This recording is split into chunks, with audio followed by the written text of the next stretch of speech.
Hello students, hope you are doing well. My name is Ayushi और आज हम पढ़ने वाले हैं क्लास 11 की यूनिट 3 जिसका नाम है कोऑर्डिनेट ज्योमेट्री और आप इसको हिंदी में कहते हैं निर्देशांक ज्यामिति। तो इसके अंदर हम चैप्टर डिस्कस करेंगे आपका introduction to three dimensional geometry, जिसे आप हिंदी में कहेंगे त्रिविमीय ज्यामिति का परिचय। तो चलो इसे स्टार्ट करते हैं। तो चलो स्टार्ट करते हैं आज का चैप्टर। इसके अंदर हम पढ़ेंगे कि 3D ज्योमेट्री आखिर होती क्या है। 3D को समझने के लिए आपको सबसे पहले समझना होगा 2D को। तो चलो उसके बारे में डिस्कस करते हैं कि 2D एक्चुअली में होती क्या थी। 2D में आप पढ़ते थे कि हमारे पास दो लाइंस थी और वो आपस में परपेंडिकुलर थी इस तरीके से, और अगर हम इन दो लाइंस को परपेंडिकुलर रखते थे तो एक पॉइंट हमें ऐसा मिलता था जहां पर ये दोनों इंटरसेक्ट करती थी और इसी पॉइंट को हम क्या कहते थे? इस पॉइंट को हम ओरिजिन कहते हैं। यहां पर हम मान सकते हैं इसको O। तो O क्या हो गया? हमारा point origin. It means 2D के अंदर हमारे पास दो लाइंस अगर परपेंडिकुलर है और आपस में एक पॉइंट पर इंटरसेक्ट करती हैं तो हम कहते हैं कि वो पॉइंट ओरिजिन कहलाता है। और ओरिजिन के आपके कोऑर्डिनेट्स क्या थे? आपके कोऑर्डिनेट्स थे 0 0, बिकॉज यहां पर हम कहते थे ये वाली जो हमारी है ये एक्स एक्सिस थी और ये वाली Y axis. It means horizontal और वर्टिकल लाइंस को हम X axis and Y axis कहते थे और 0 0 कोऑर्डिनेट्स हमें शो करते थे कि हमारे पास एक्स एक्सिस पर चला हुआ डिस्टेंस 0 है एंड वाई एक्सिस पे चला हुआ डिस्टेंस 0 है। तो ओरिजिन पे हमने कितना चला है? 0 एंड 0। इस वजह से हमारे ओरिजिन के कोऑर्डिनेट्स हो जाते हैं 0 0। जो भी हम 2D के अंदर बात करते हैं वो हम टर्म्स में करते हैं कोऑर्डिनेट्स की। तो जो जितनी भी हमारी सारी बात चलती है 2D के अंदर वो किस में चलेगी? कोऑर्डिनेट्स में। जैसे कि हमने 0 0 कहा, ये क्या है? कोऑर्डिनेट्स। अगर मुझे इस 2D के अंदर किसी पॉइंट को पर्टिकुलरली उसकी पोजीशन बतानी है, जैसे कि हमने यहां पर एक पॉइंट लिया P, या यहां पर आप ले सकते हैं किसी भी क्वाड्रेंट्स के अंदर। तो अगर ये पॉइंट P है और इसकी पोजीशन मुझे बतानी है तो कैसे बताते थे? हम कहते थे कि अगर हमने एक्स एक्सिस पे कुछ डिस्टेंस चला है और वाई एक्सिस पे कुछ डिस्टेंस चला है, वही हम शो करेंगे इसके कोऑर्डिनेट्स के रूप में। हम कहेंगे कि मान लेते हैं एक्स और वाई इसके कोऑर्डिनेट्स हैं, तो इसका मतलब हुआ कि हमने एक्स एक्सिस पर डिस्टेंस चला है एक्स एंड वाई एक्सिस पर हमने डिस्टेंस चला है वाई, और इसी वजह से हमारे पी के कोऑर्डिनेट्स हो गए एक्स एंड वाई। अब x एंड y की आपकी अलग अलग वैल्यूज आपको मिलती रहेंगी, तो अकॉर्डिंग टू सिचुएशन आपकी x और y की जो वैल्यूज हैं वो चेंज होंगी। अब हम कहते हैं कि हमें पढ़ना है 3D, तो 3D के अंदर इस 2D से रिलेटेड क्या होगा? हम कह रहे हैं कि अगर 2D में दो लाइंस थी तो 3D के अंदर लाइंस नहीं लेंगे, हम लेंगे प्लेन्स। हमारे पास 3 प्लेन होंगे और उन तीनों प्लेन्स को हम परपेंडिकुलर रखेंगे या अरेंज करेंगे। अगर हम तीन प्लेन्स को अरेंज करते हैं इस तरीके से, एक हमारा प्लेन ये है, एक ये और एक ये तीन प्लेन अगर हम परपेंडिकुलर अरेंज करते हैं 90 डिग्री के एंगल के थ्रू, तो इनके बीच में भी हमें एक इंटरसेक्ट पॉइंट मिलता है जिसे हम ओरिजिन बोलेंगे और हिंदी में आप कहते हैं मूल बिंदु। अगर ओरिजिन है तो यहाँ पे कोऑर्डिनेट्स क्या होंगे अभी डिस्कस करेंगे। अब हम कहते हैं कि हमारे पास ये जो 3 प्लेन्स हैं ये आपस में परपेंडिकुलर अरेंज हैं और यहाँ पर हम कहते हैं कि कुछ X axis, Y axis and Z axis के थ्रू हम इन्हें डिनोट कर सकते हैं। ये हो जाएगी एक्स एक्सिस, ये Y axis and this is your Z axis. तो इट मींस यहां पर हमें एक टर्म नई क्या ऐड हुई है? Z axis. वहां पर आप देख रहे हैं सिर्फ दो एक्सिस के बारे में हम बात कर रहे थे, बट यहां पर हम जेड एक्सिस को भी इंक्लूड करेंगे और इसकी वजह से हमारे पास 2 कोऑर्डिनेट्स ना होकर इस बार होंगे 3 कोऑर्डिनेट्स, बिकॉज हमें शो करना पड़ेगा कि हमारे पास जो एक्स एक्सिस पे डिस्टेंस हमने चला है वो क्या है, जेड एक्सिस पे जितना डिस्टेंस चला है वो क्या है एंड वाई एक्सिस पे जितना डिस्टेंस चला है वो क्या है। जैसे कि अगर मुझे यहां पर किसी पॉइंट को पोजीशन फाइंड करनी है, तो इस P पॉइंट की पोजीशन कैसे फाइंड करेंगे? कोऑर्डिनेट्स के थ्रू। तो यहाँ भी बात होगी आपकी कोऑर्डिनेट्स की, और एक्स एक्सिस पे जितना डिस्टेंस चलेंगे वो लिखेंगे फर्स्ट टर्म में, वाई एक्सिस पे जितना डिस्टेंस चलेंगे वो हम यहाँ पर लिखेंगे सेकेंड टर्म में, एंड जेड एक्सिस पे जितना डिस्टेंस आप कवर करेंगे वो आपका थर्ड कोऑर्डिनेट होगा। तो एक्स वाई जेड आपके कोऑर्डिनेट्स इस तरीके से अरेंज होंगे और किसी भी पॉइंट की पोजीशन को आप फाइंड कर सकते हैं 3D के अंदर। अब हम देखते हैं कि हमारे पास अगर कोऑर्डिनेट प्लेन इन 3D स्पेस है तो वो कैसे होंगे। तो एक पिक्चर आप देखिए यहाँ पर ये जो 3D आपको स्पेस दिख रहा है इसमें क्या है कि X O X dash, Y O Y dash and Z O Z dash, ये 3 प्लेन है। आपके पास प्लेन है X O X dash, Y O Y dash and Z O Z dash. इन 3 प्लेन्स के थ्रू हम यहाँ पर कहते हैं कि हमारे पास ये जो एक्स ओ एक्स डैश है ये कहलाएगी एक्स एक्सिस,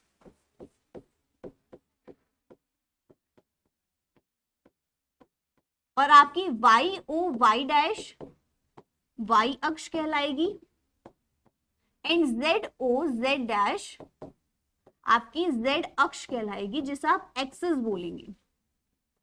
अब हमारे पास एक्सिस हैं और ये जो बीच का पॉइंट है जहां पर ये तीनों प्लेन्स या तीनों एक्सिस इंटरसेक्ट करती हैं वो कौन सा पॉइंट है? ओ, जिसे हम ओरिजिन कहेंगे या फिर मूल बिंदु। तो ओ के अभी कोऑर्डिनेट्स हमने पढ़े, हमारे पास ओ ओरिजिन है और इसके कोऑर्डिनेट अगर हमें लिखने हैं तो हमने एक्स पे कितना डिस्टेंस चला है 0, वाई पर भी 0 एंड जेड पे भी 0, बिकॉज अभी हमने डिस्कस किया था कि पी के कोऑर्डिनेट कैसे फाइंड किए थे कि अगर कोई पी के कोऑर्डिनेट्स, अगर कोई भी पॉइंट है पी, उसके कोऑर्डिनेट्स फाइंड करने हैं तो हमें एक्स वाई जेड की टर्म्स में लिखने होंगे, और यहाँ पर भी ओरिजिन में हमने एक्स वाई जेड की टर्म्स में लिखे हैं। क्लियर? अब हम कहते हैं कि हमारे पास ये जो 3D स्पेस है उसके अंदर आप देख रहे हैं एक्स ओ वाई, ये जो एक्स ओ वाई है ये क्या कहलाएगा? ये कहलाएगा आपका एक्स वाई प्लेन, बिकॉज इसके अंदर हम सिर्फ एक्स और वाई की बात करते हैं, और इसके अंदर आपकी एक बात और है कि जेड की वैल्यू ऑलवेज 0 रहेगी। नेक्स्ट इज कि अगर हम बात करें वाई ओ जेड की, अगर हम वाई ओ जेड की बात करते हैं तो ये कहलाएगा वाई जेड प्लेन, और यहाँ पर एक्स की वैल्यू क्या होगी? 0। क्लियर?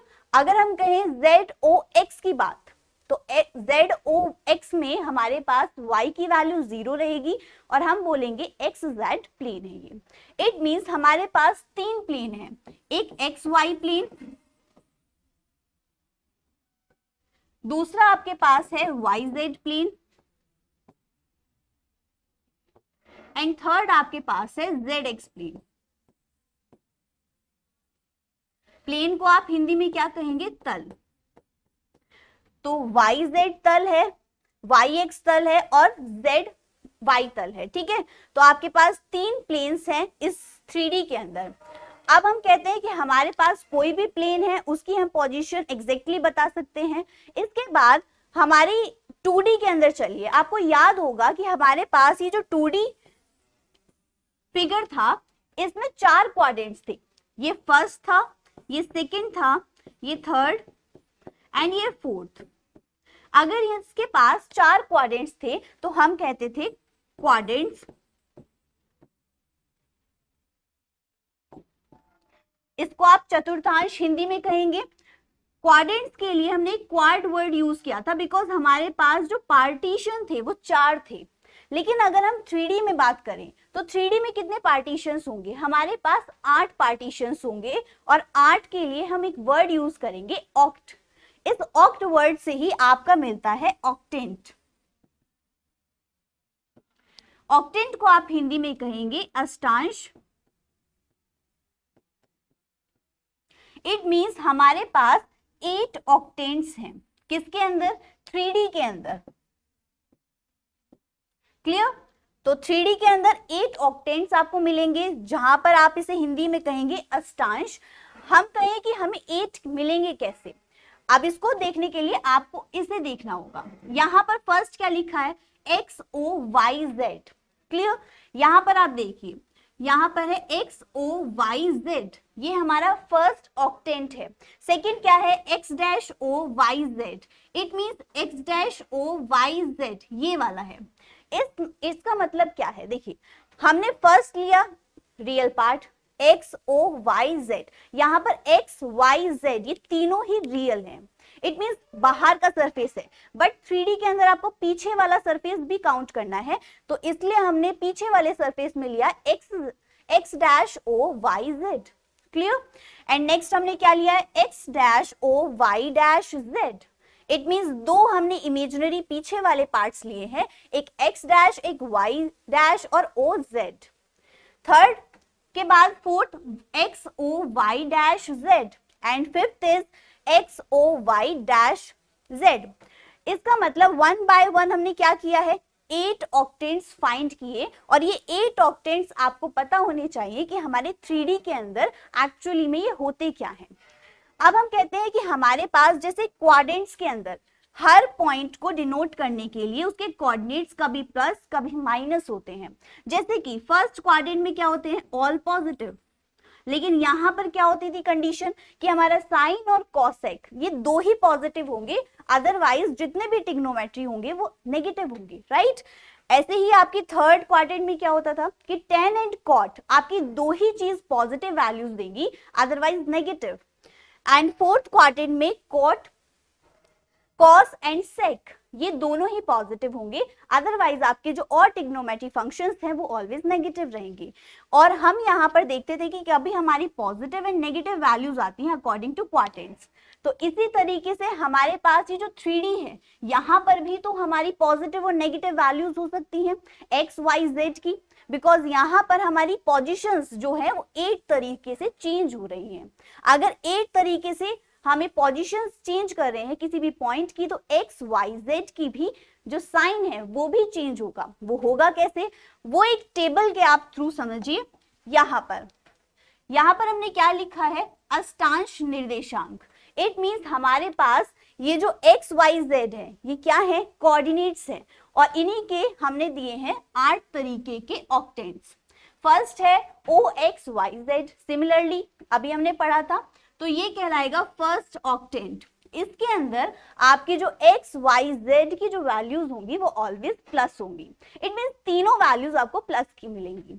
नेक्स्ट आप देखिए O X dash Y Z, second quadrant में आपको क्या मिला है, एक्स की वैल्यू नेगेटिव एंड वाई की वैल्यू पॉजिटिव, जेड की वैल्यू पॉजिटिव। क्लियर?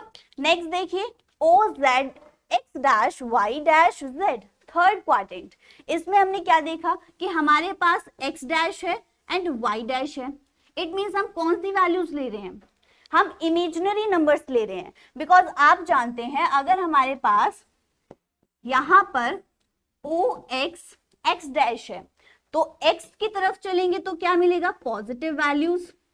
अगर हम x डैश की तरफ चलते हैं तो कौन सी वैल्यूज मिलती हैं, negative value, -1 -2 -3 as soon as, it means अगर हम x डैश की तरफ चलते हैं तो हमें मिलते हैं माइनस वाली टर्म्स, और इसी वजह से हमने x डैश और y डैश को यहाँ पर देखिए क्या लिया है, नेगेटिव टर्म्स में लिया है, जबकि हमने z को एक पॉजिटिव टर्म में लिया है, बिकॉज z के ऊपर डैश नहीं है। अगर z के ऊपर डैश नहीं है इट मींस कि हम उसकी पॉजिटिव वैल्यूज को ले रहे हैं। नेक्स्ट देखिए कि ओ एक्स वाई डैश और Z, it means fourth quadrant, इसके अंदर एक्स एंड जेड ये दोनों ही पॉजिटिव है बट वाई नेगेटिव है, इट मींस हमने यहाँ पर क्या लिया था, हमने यहाँ पर लिया जेड डैश। अगर जेड डैश लिया है तो आपको लगाना पड़ेगा जेड के कोऑर्डिनेट्स में माइनस, और अगर हम यहाँ पे माइनस लेंगे तो एक्स वाई की वैल्यू क्या है, प्लस। इसी तरीके से O X dash Y Z dash, it means sixth quadrant. Sixth quadrant के अंदर आप क्या देखते हैं, एक्स वाई जेड की जो वैल्यूज हैं वो किस तरीके से चेंज हो रही हैं। अगर हमने एक्स डैश और जेड डैश लिया है, एक्स डैश और जेड डैश का मतलब है हमने इमेजिनरी नंबर्स, इमेजिनरी नहीं कह सकते, हम कहेंगे नेगेटिव नंबर्स लिए हैं, और नेगेटिव नंबर्स किसके हैं, एक्स डैश के और जेड डैश के, और इन दोनों के लिए हमने साइन यूज किया है कोऑर्डिनेट्स में माइनस। क्लियर? तो इनकी हेल्प से आप इजीली इसको लिख सकते हैं टेबल को, अगर आपकी इसकी वैल्यूज को पता होगा। जैसे जैसे आपके x डैश जहां भी आएगा वहीं पर x और y z की वैल्यूज नेगेटिव होंगी, अदरवाइज आपकी पॉजिटिव वैल्यूज मिलेंगी। और हमने इस तरीके से अपने क्या लिखे, 8 ऑक्टेंट्स को लिखे हैं जिनको आप अष्टांश कह रहे हैं। तो 8 ऑक्टेंट्स को आपको याद रखने के लिए क्या करना है, आपको इस टेबल को याद करना है, बिकॉज ये टेबल आपको बताएगी कि कहां पर कौन से ऑक्टेंट के अंदर कौन से पॉइंट के लिए जो एक्स वाई जेड की वैल्यूज है वो पॉजिटिव होंगी या फिर नेगेटिव होंगी। जैसे कि एक क्वेश्चन ट्राई करते हैं कि उससे देखेंगे कि कैसे ये टेबल आपकी यूज होती है। जैसे यहां पर आपको कोऑर्डिनेट्स दे दिए जाएं 2 5 -5, अगर ये आपके पास कोई पॉइंट के कोऑर्डिनेट्स हैं तो यहाँ पर आप क्या देख रहे हैं, ये दो पॉजिटिव वैल्यूज हैं। इट मींस हमारे जो कोऑर्डिनेट्स हैं वो एक्स वाई जेड होते हैं, लेकिन एक्स वाई की वैल्यूज तो पॉजिटिव है, जेड की वैल्यू नेगेटिव है। तो हम क्या कहेंगे, ये हमारा ओ एक्स वाई जेड डैश है। बिकॉज जेड डैश क्यों लिया है, नेगेटिव कोऑर्डिनेट है। क्लियर, एक्स वाई क्या लिया है, पॉजिटिव, बिकॉज हमारे पास पॉजिटिव वैल्यूज हैं। तो ओ एक्स वाई जेड डैश हम इसको लिख सकते हैं। अब ये तो हमें क्या पता चला है, ये पता चला है ऑक्टेंट या, लेकिन हमें चाहिए क्या कि हमारे पास कौन सा इसका ऑक्टेंट का नंबर है। आप या तो इस टेबल का यूज कीजिए, यहां पर आप देखेंगे एक्स और वाई की कौन सी ऐसी वैल्यूज है जो प्लस की हैं। आप देख रहे हैं यहां पर ओ एक्स वाई जेड डैश के अंदर जो एक्स और वाई की जो वैल्यूज है वो प्लस की हैं, जबकि z की वैल्यू क्या है, नेगेटिव। तो इससे आपको पता चला कि हमारे पास ये कौन सा है, फिफ्थ, इसे आप ऐसे लिख सकते हैं, फिफ्थ ऑक्टेंट है। क्लियर, तो फिफ्थ ऑक्टेंट या फिर फिफ्थ आप अष्टांश बोल सकते हैं। एक और ट्राई करते हैं, आपके पास अगर कुछ इस तरीके के कोऑर्डिनेट्स आए 1 -1 -2, तो आपके पास अब की बार दो कोऑर्डिनेट्स ऐसे हैं जो नेगेटिव हैं। कौन से हैं, एक y है और एक z है। बिकॉज हम कैसे लिखते हैं, x y z। तो सबसे पहली वैल्यू कौन सी होती है, x की, सेकेंड इज y की एंड थर्ड इज z की। तो यहां पर हमने देखा x की वैल्यू पॉजिटिव है, तो हम लिखेंगे o x y dash z dash. लेकिन हमें फाइंड करना है ऑक्टेंट, तो ऑक्टेंट कैसे फाइंड करेंगे, इस टेबल को यूज करके। बिकॉज ये टेबल आपको याद है तभी आप इन तरीके के क्वेश्चंस को सॉल्व कर सकते हैं। यहां पर हमें देखना है कि y डैश और z डैश किसके अंदर आता है। आप अगर देखें y डैश z डैश हमारे 8th ऑक्टेंट के अंदर आता है, और जबकि इसमें x क्या है, प्लस का। इट मींस हमारे पास ये कौन सा ऑक्टेंट आ गया, 8th। तो हम लिखेंगे 8th ऑक्टेंट या फिर अष्टांश। तो आपके पास अगर इस तरीके के क्वेश्चंस आते हैं तो कैसे सॉल्व करने हैं, इस टेबल को याद करके। अब हम कह सकते हैं कि हमारे पास ऑलमोस्ट जो 3D है वो कंप्लीट हो गई। अब हमें और चीजें सीखनी है, जैसे कि अगर आपके पास एक्स अक्ष पर स्थित किसी बिंदु के निर्देशांक फाइंड करने हैं,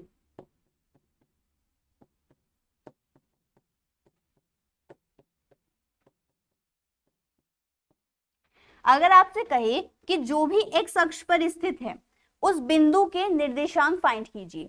अब यहां से एक चीज आप ऑब्जर्व कीजिए कि एक्स एक्सिस की बात हो रही है और इस एक्स एक्सिस पर ही हमारा पॉइंट लाई करता है। अगर वो पॉइंट एक्स एक्सिस पर लाई करता है, इट मींस कुछ डिस्टेंस वो चलेगा। अगर वो डिस्टेंस चलेगा तो मान लेते हैं हमारे पास वो डिस्टेंस है एक्स। क्लियर, अगर हम x एक्सिस की बात करते हैं तो y z की वैल्यूज क्या होगी, 0, बिकॉज उसने सिर्फ डिस्टेंस चला है x पर, y z पे कोई डिस्टेंस नहीं चला। तो y और z दोनों की जो कोऑर्डिनेट होंगे वो होंगे 0 एंड 0। तो x अक्ष पर स्थित किसी बिंदु के निर्देशांक हमारे पास आए x 0 0। क्लियर, इसी तरीके से हम अगर कहें y अक्ष पर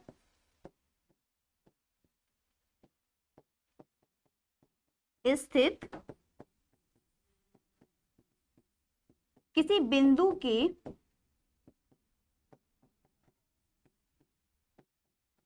निर्देशांक क्या होंगे, सिमिलरली यहाँ पर हम देखते हैं कि वाई एक्सिस की बात हो रही है। अगर वाई एक्सिस की बात हो रही है और उसके ऊपर एक पॉइंट लाई करता है तो केवल वो वाई एक्सिस पे चलेगा डिस्टेंस, तो इट मींस एक्स और जेड दोनों की वैल्यूज क्या होंगी, 0, और सिर्फ वाई की वैल्यू होगी वाई। क्लियर? सिमिलरली आप जेड एक्सिस को कह सकते हैं, जेड अक्ष पर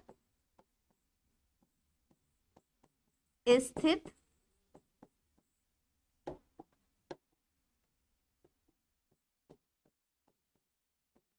किसी बिंदु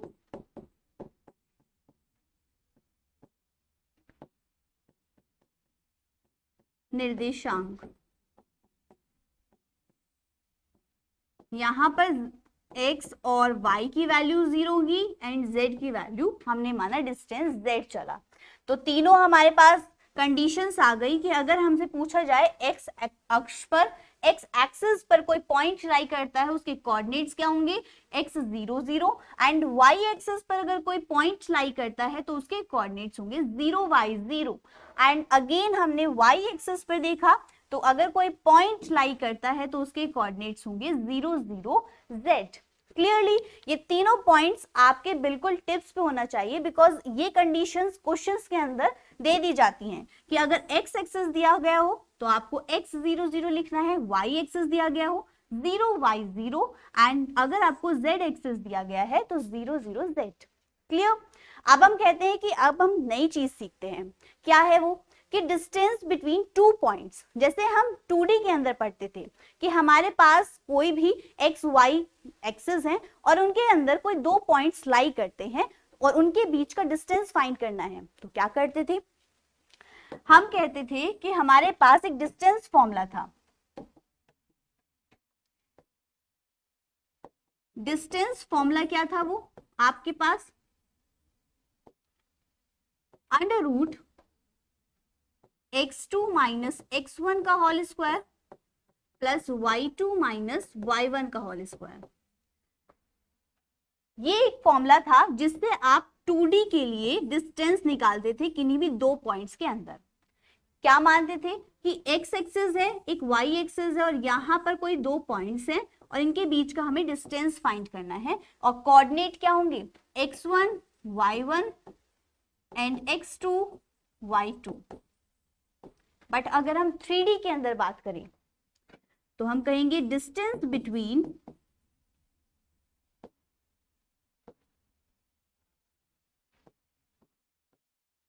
टू पॉइंट्स,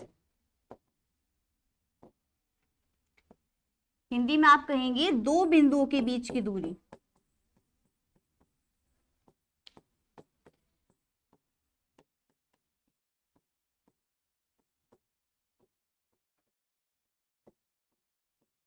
यहां पर अगर हमारे पास तीन एक्सिस हैं, एक एक्स एक्सिस, एक वाई एक्सिस और एक जेड एक्सिस, तो यहां पर आपके पास ये एक्स है, ये वाई एक्सिस है और ये जेड एक्सिस है। क्लियर? अगर ये हमारे पास तीन एक्सिस है और दो पॉइंट्स इसके अंदर लाई करते हैं कुछ इस तरीके से P एंड Q, और इन P एंड Q के बीच का हमें डिस्टेंस फाइंड करना है, तो कैसे करते हैं, यहां पर सिर्फ एक टर्म आपकी ऐड हो जाएगी z वाली। जैसे कि अभी तक हमने पढ़ा था x2 माइनस x1 का whole square plus y2 minus y1 का होल स्क्वायर। इसके आगे आपको एक टर्म और ऐड करनी है z2 माइनस z1 का होल स्क्वायर, बिकॉज इस P एंड Q के कोऑर्डिनेट्स क्या होंगे, x1 y1 and z1। Similarly Q के coordinate x2 y2 and z2, और इन दो कोऑर्डिनेट्स के थ्रू हमने यहाँ पर एक डिस्टेंस फॉर्मूला फाइंड किया, x2 माइनस x1 का whole square plus y2 minus y1 का whole square plus z2 minus z1 का होल स्क्वायर का अंडर रूट। तो ये आपकी वैल्यू हो गई PQ के बीच के डिस्टेंस की। तो इस डिस्टेंस फॉर्मूले का यूज बहुत जगह होने वाला है, तो इसे अच्छे से याद रखें। अब हम चलते हैं कि अगर हमारे पास कोई ओरिजिन से कोई पॉइंट डिस्टेंस पूछता है, जैसे कि आपके पास ये 3D है और इनके अंदर हमारे पास कोई P पॉइंट है x1 या फिर XYZ मान लीजिए, और यहाँ से ओरिजिन से आपकी डिस्टेंस पूछता है कि मूल बिंदु से P बिंदु तक का डिस्टेंस आप दूरी फाइंड कीजिए, और मूल बिंदु के क्या होते हैं 0 0 0 कोऑर्डिनेट। तो अगर आपको OP फाइंड करना है तो क्या हो जाएगा आपका X square plus Y square plus Z square, because आपके पास ये जो टर्म थी x2 y2 एंड z2 ये तो क्या है 0 0 0, और हमारे पास बचा क्या है x y z, तो यहाँ पर x minus 0 y minus 0 z minus 0 क्या हो जाएगा एक्स स्क्वायर वाई स्क्वायर और जेड स्क्वायर। तो OP का आपका डायरेक्ट फॉर्मूला क्या बन गया है under root X square plus Y square plus Z square. Clear. अब हम चलते हैं अपने क्वेश्चंस को और ट्राई करते हैं कि कैसे हम उन्हें सॉल्व करते हैं। फर्स्ट क्वेश्चन आपको दिया गया है कि एक बिंदु z अक्ष पर स्थित है। सबसे पहले क्या कहा गया है, जो z एक्सिस है उसके ऊपर हमारा कोई भी पॉइंट क्या है लाई करता है, जिसके x और y निर्देशांक क्या होंगे। अब पूछा है x और y के कोऑर्डिनेट्स क्या होंगे।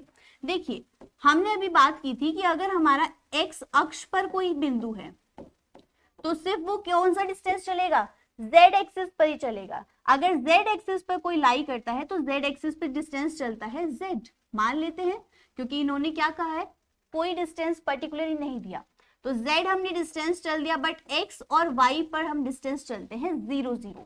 तो हमारे पास जो फर्स्ट हमसे क्वेश्चन पूछा गया है उसका आंसर है 0 0 z। क्लियर। सेकेंड क्वेश्चन देखिए, सेकेंड में आपसे पूछा गया है एक बिंदु जिसके निर्देशांक 2 3 7 हैं किस अष्टांश में होंगे। अब देखिए क्वेश्चन कैसे पूछा जाता है, आपसे कह दिया 2 3 7 को बता दीजिए कि कौन सा ऑक्टेंट है। आपको यहाँ पर x y एंड z इन तीनों वैल्यूज कैसी मिल रही हैं, पॉजिटिव वैल्यूज मिल रही हैं। अगर हमारे पास x y z तीनों पॉजिटिव होती थी तो कौन सा ऑक्टेंट है, हमारे पास था वो फर्स्ट ऑक्टेंट। क्लियर। तो हमारा सेकंड का आंसर है फर्स्ट ऑक्टेंट। थर्ड क्वेश्चन पूछा गया है कि बिंदु 4 5 0 जिसके निर्देशांक है किस तल में स्थित है। आपसे पूछा गया है तल, इट मींस आपके पास क्या वैल्यूज है 4 और -5। देखिए प्लेन्स हमने डिस्कस किए थे, हमारे पास क्या क्या प्लेन थे, एक्स वाई प्लेन थे, वाई जेड प्लेन था एंड जेड एक्स प्लेन था। ये हमारे पास 3 प्लेन थे, आपको याद होंगे।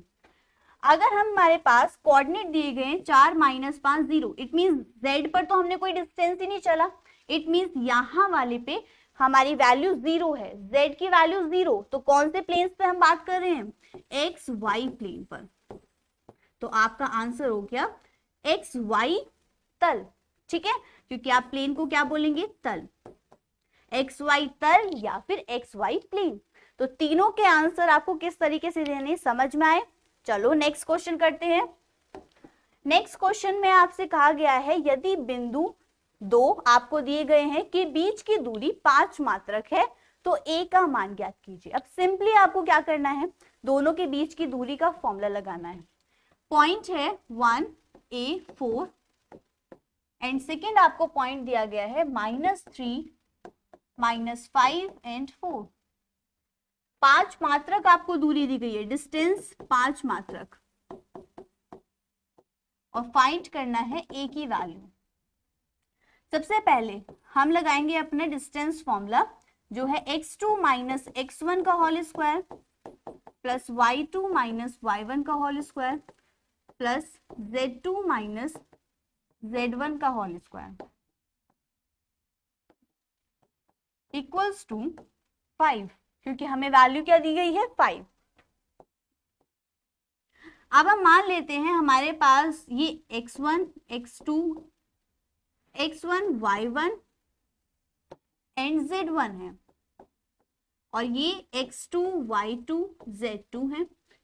तो लेट अस सपोज कि x1 की वैल्यू 1 और x2 की वैल्यू -3 है।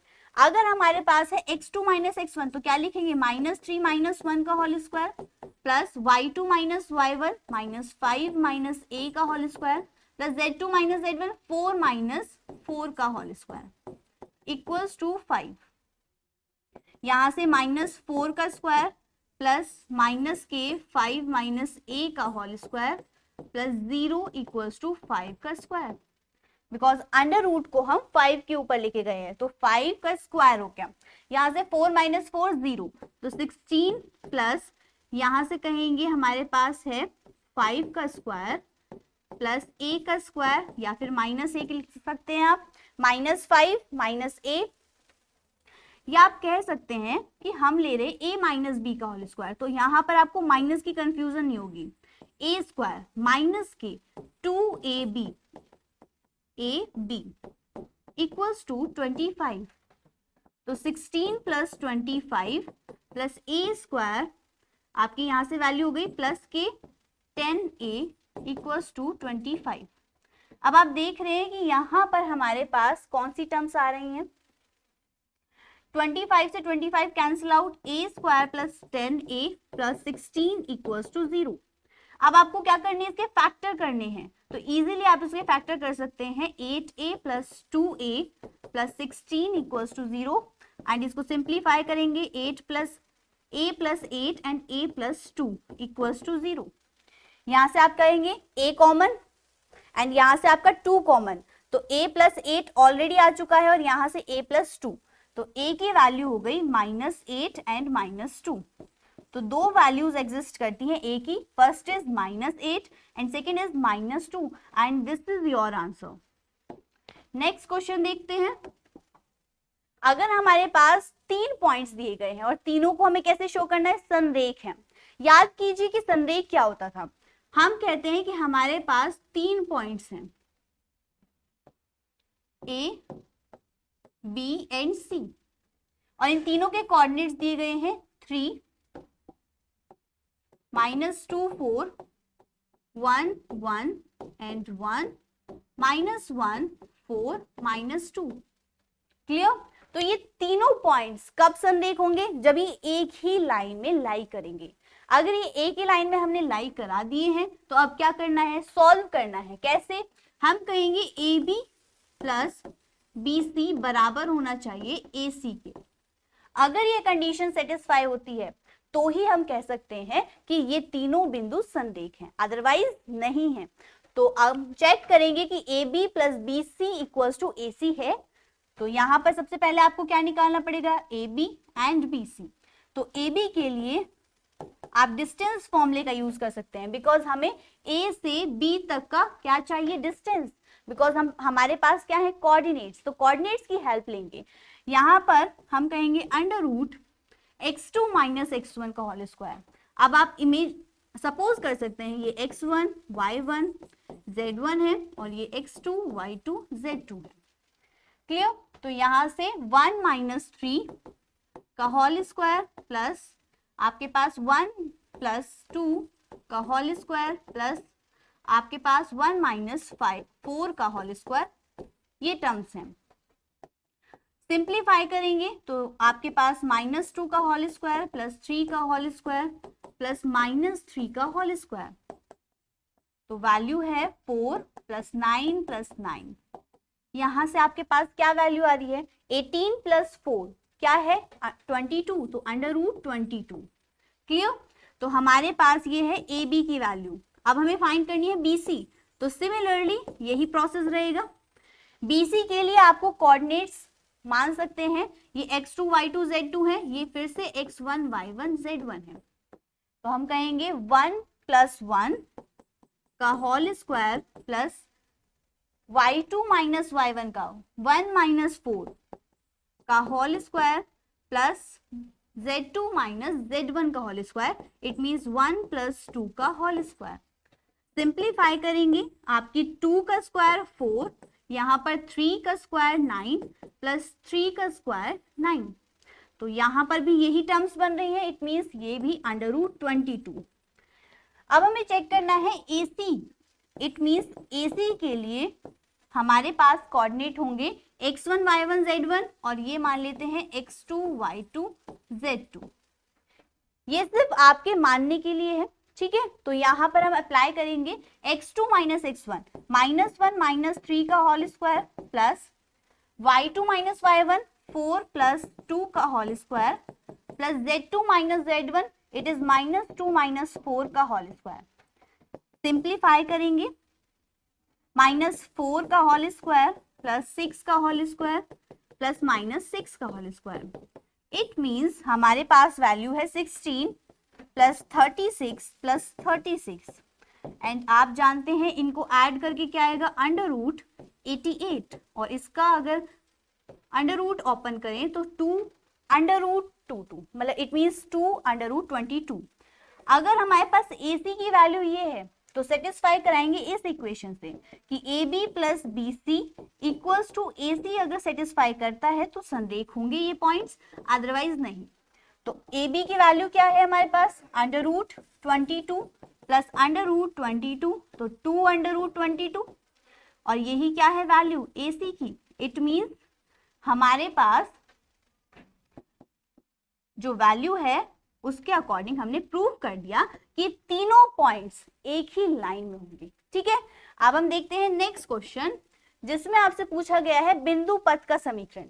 अब देखिए बिंदु पथ क्या होता है। बिंदु पथ हमने डिस्कस किया था अपनी वीडियोस के अंदर कि बिंदु पथ वो पथ होता है जिसमें हमारा कोई भी एक मूविंग पॉइंट और एक फिक्स पॉइंट के अलोंग हमारा जो मूव करता है, क्लियर, और जो हमें शेप मिलती है, जो भी हमें फिगर मिलता है उसे हम कहते हैं उस पॉइंट के लिए बिंदु पथ।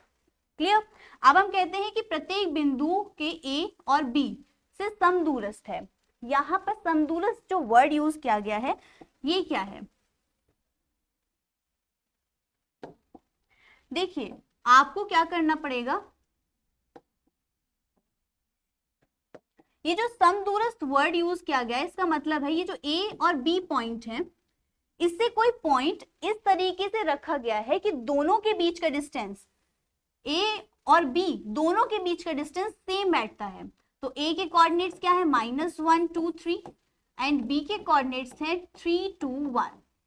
तो आपको निकालना है बिंदु पथ। कैसे निकालेंगे, मान लेते हैं कि हमारे पास ये जो पॉइंट है वो P है जिसके कोऑर्डिनेट x y z है। बिकॉज हमारे पास कोई पॉइंट्स इसके नहीं दिए गए हैं तो हम क्या कंसीडर करते हैं, x y एंड z। और x y z को अगर हम P कंसीडर कर रहे हैं कोई पॉइंट तो हमें कंडीशन सेटिस्फाई करानी होगी कि PA मतलब P और A के बीच का जो डिस्टेंस है वो PB के डिस्टेंस के बराबर होगा। अगर ये हमारी कंडीशन सेटिस्फाई होती है तभी हम क्या कह सकते हैं ये दो A और B पॉइंट उस पॉइंट से समदूरस्थ हैं या फिर इक्वल डिस्टेंस पर हैं। तो हमने यहाँ पर मान लिया कि कोई P पॉइंट होगा तो PA के लिए फाइंड करेंगे हमारे डिस्टेंस फॉर्मूले को यूज करके।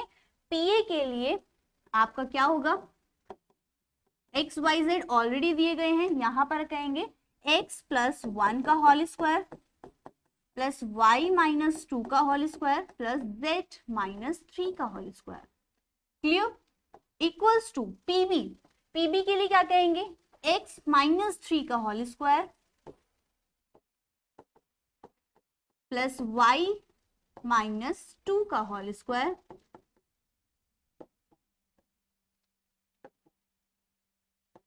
एंड z माइनस 1 का होल स्क्वायर। क्लियर। अब हम देख रहे हैं अंडर रूट से अंडर रूट इक्वल में कैंसिल हो सकता है तो x प्लस 1 का whole square plus y minus 2 का whole square plus z minus 3 का होल स्क्वायर इक्वल्स टू हो जाएगा x माइनस 3 का whole square plus y minus 2 का whole square plus z minus 1 का होल स्क्वायर। अब 1 बाय 1 क्या करना है, होल स्क्वायर ओपन करना है तो x square plus 1 plus 2x plus y square plus 4 minus के 4y plus z square plus 9 minus के 2 3 6z इक्वल्स टू, यहां पर ओपन कीजिए x स्क्वायर प्लस 9 माइनस के 6x plus y square plus 4 minus के 4y plus z square plus 1 plus 2z minus के 2z। यहां पर माइनस है तो आपका आएगा माइनस के 2z। Clear, because 2 1 2 into z। अब आप देख रहे हैं यहां से कुछ कैंसिल आउट हो रहा है, ऑफकोर्स एक्स स्क्वायर से एक्स स्क्वायर कैंसिल है। नेक्स्ट टर्म हमारे पास 2x यहां पर कहीं नहीं है वाई स्क्वायर कैंसिल होता है, जेड स्क्वायर भी कैंसिल होता है, एंड आपकी जो 4y की टर्म है ये भी कैंसिल होती है। अब हम कहते हैं हमारे पास बचा 2x एंड आपके पास माइनस के 6z। अब सिंगल टर्म्स +1 +4 +9 इक्वल्स टू यहाँ पर -6x आपकी -2z +9 +4 +1।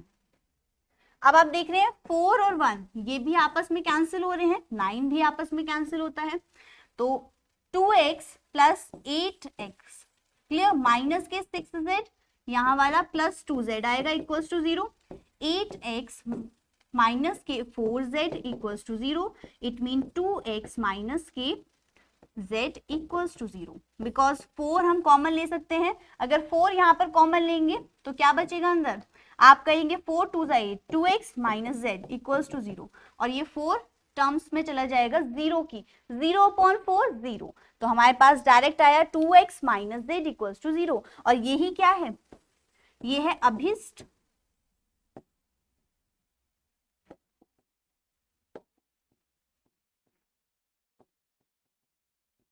बिंदु पथ।